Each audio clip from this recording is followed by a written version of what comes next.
With us now is Margreit, and we're going to be talking about an extraordinary adventure. And we're also going to be talking about how that adventure turned into her life, as well as 2 books so far. Welcome to the show. How are you? Hi, it's great to be here. Thank you for having me. So, my audience doesn't know that a couple of years ago, I had a fall in my kitchen. Yes. Okay, I was hanging up earrings on a curtain on a newly mopped floor.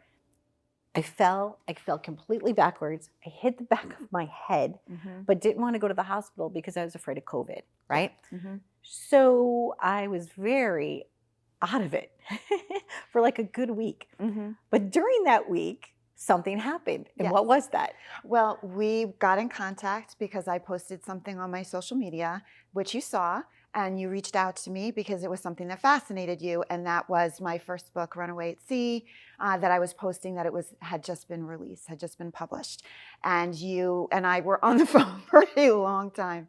We were on the phone for a really long time talking about the origin of the story, how I got the information about my ancestor, and it was just a fantastic conversation. But you seemed really fascinated about it. So And I was. And then you left the book in my mailbox. I did. Right? I drove to your house and I put it in your mailbox. And then a week later, you called me and you said, "Well, did you read the book?" And when you hurt your head, right? Yes. Sometimes you can't focus. And one of the things are like, it takes a little while because reading will give you a headache or whatever. So I said to you, I didn't read your book, but I will. And since then, I have read it. What's fascinating to me is that it's a true story. It's Yes. based upon fact. Yes. And a lot of the action adventures aren't. Right. So I think you kind of created something for your audience here that's a true gift.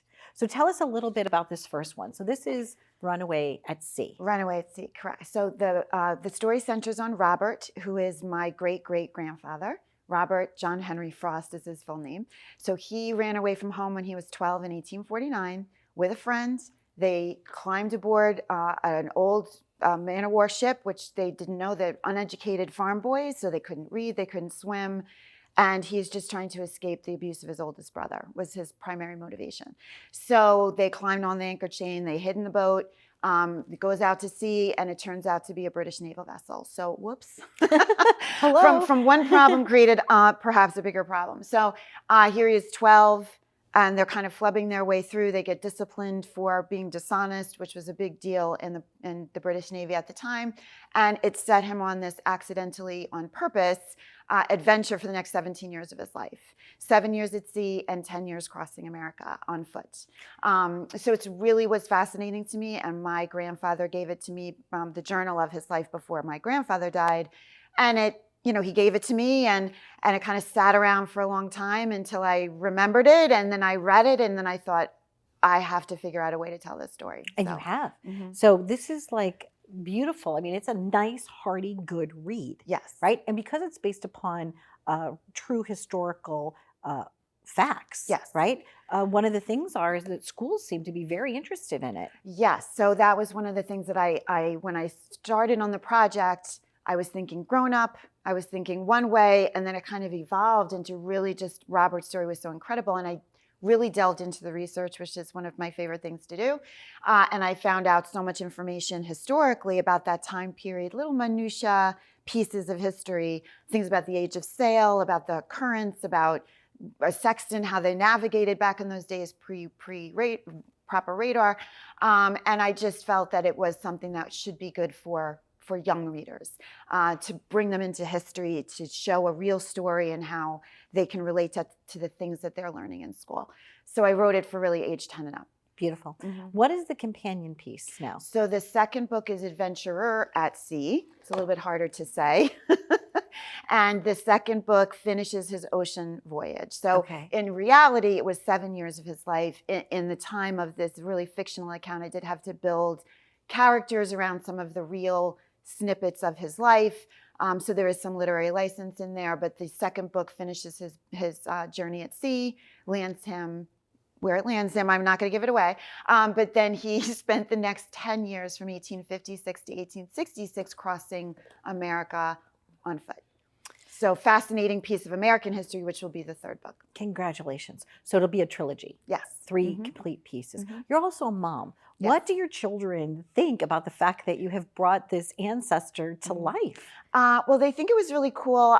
As I was developing the project, I'm not sure that they thought it was so cool because it was like, Mom, do this puzzle with me. Mom, I'm hungry. Mom, this, Mom, that. And I'm thinking, okay, I just need a half an hour to finish this paragraph and then we can move on. Or it's a little bit crazy when they were younger because we were going to school, to sports, to scouts, to tennis, to, all of these things. So it was definitely hectic, which trying to work part-time at least and et cetera. So it was definitely challenging to keep up my mom stuff while building this project. But I think they like it. They help name the books.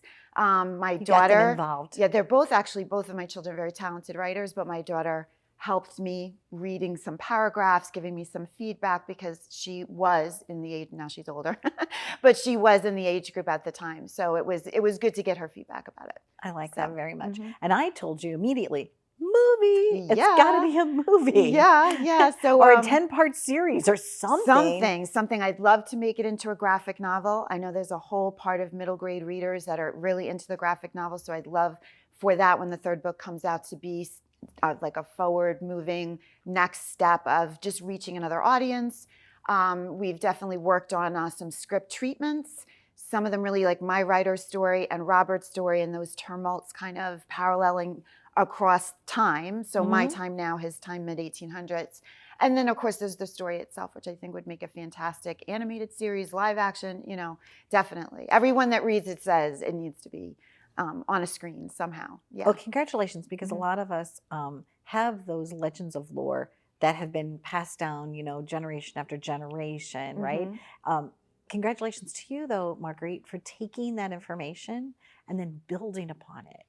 That's a legacy. Yeah. I'm yeah. sure that people in your family are so grateful for this opportunity to have this, in this collection now. Absolutely. And my grandparents have been gone for a long time now, but I do dedicate the books to them, the series to them, because if not, they were so pivotal to me growing up that without my grandfather giving me the story and then the mindset of trying to figure out what to turn it into, I think it's their influence, of course, my mother as well, but their influence, which helped kind of keep me driving forward and not giving up on the project and keeping it going. Congratulations. Thank you.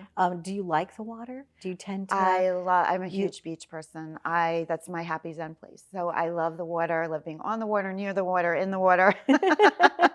So yes, absolutely. Well, thank you for joining us. Yes, thank you so much for having me. You're welcome. A celebration of life. If you have a talent, just put it into action. If your family's always been telling you a story, put it into action. Maybe it doesn't have to be a book, but maybe a nice short story. In fact, for me, I have the poetry of my ancestors, and I have other special pieces. I actually have my grandmother's sewing kit here in the studio. So there's a way to honor your ancestors, and there's a way to bring them forth into the future. Thanks for watching.